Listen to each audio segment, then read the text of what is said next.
Malibu, California. It's February, and it's the day before classes start. I was invited to go for a hike with my group of friends at the time, who I met through the cult I grew up in. But let's save that for another story. Jolene, who can't swim, Sarah, one of the most athletic people I know, my sister's friend Karen, I think her name is all I need to say about her, and myself, a person who is deathly afraid of heights. We take a 45-minute drive from Long Beach, excited to the Malibu Creek State Park. We park after minutes of jamming to old school K-pop, and then we start walking, following a trail that we don't know the destination. But whoever is this, warm with a cool breeze, it's been 20 minutes, we reach a mile, another 20 passes, then I start getting anxious about falling back. We walked on a fallen tree in order to get to the other side of the trail, which was the initial foundation of the design.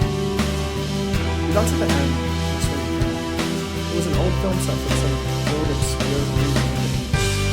We take our pictures with a smile on our faces. We banter and then start talking about how we are all dreading the walk back, so we improvise. To save us a mile or two, we follow the river based on the map that we took from the parking lot. We started to take this route we made up based on the map, and it looked a lot shorter than the hike we took to get there. I'm anxious but confident going through this route. We had a couple beside us who were also going off trail, and we soon followed.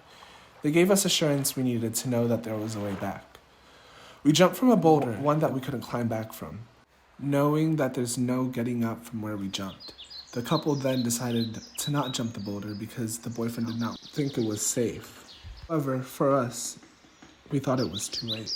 We walked through marsh following the water. At this point, there was no trail. We walked directly straight through these steep hills sideways.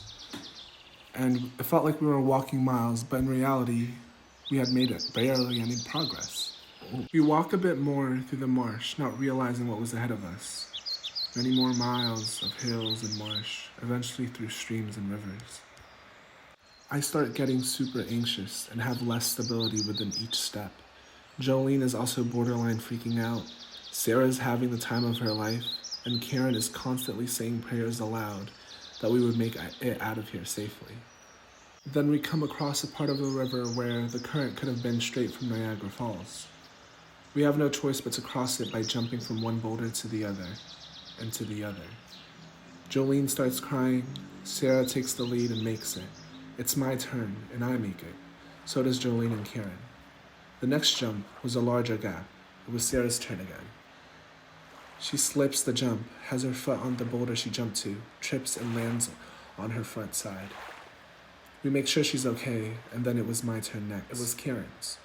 We both make it. Jolene needs both mental and physical help, so Sarah and I tried our best to stay positive and push her to jump. But then she starts sobbing.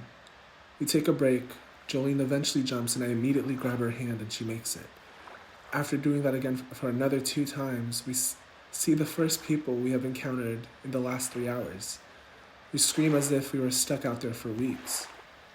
We thought the worst was behind us. But we realized we saw the people wearing climbing gear, and we were not equipped to climb anything. The last boulder jump occurred after scurrying under a little cut in this huge boulder, a piece of the mountain. But this time it was all or nothing.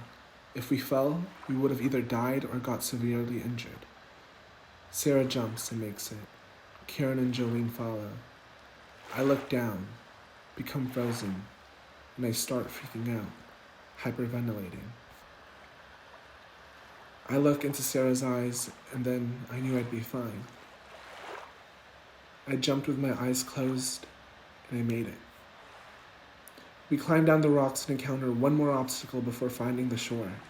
We have to horizontally rock climb so we don't touch the water, and this water was deep. This was more of a physical test rather than mental. Sarah makes it after 30 minutes. Karen makes it with help of another rock climber that we had met. I fall into the water. However, I'm lucky. I was a lifeguard 2 years ago, so I swam to shore. Jolene was stuck. We waited 30 minutes as the sun was setting, and I offered to help, but we knew we had to call professionals with equipment so we could prevent something more dangerous to escalate. I called 911 and rescue came. A certified lifeguard at the time, who was also a firefighter, swam through the body of water to get Jolene with a life vest and swam her across the pond. We made it. We get to the car in silence, and swore to never speak about this to anyone. And I think Karen just didn't want me to tell my sister. End of story.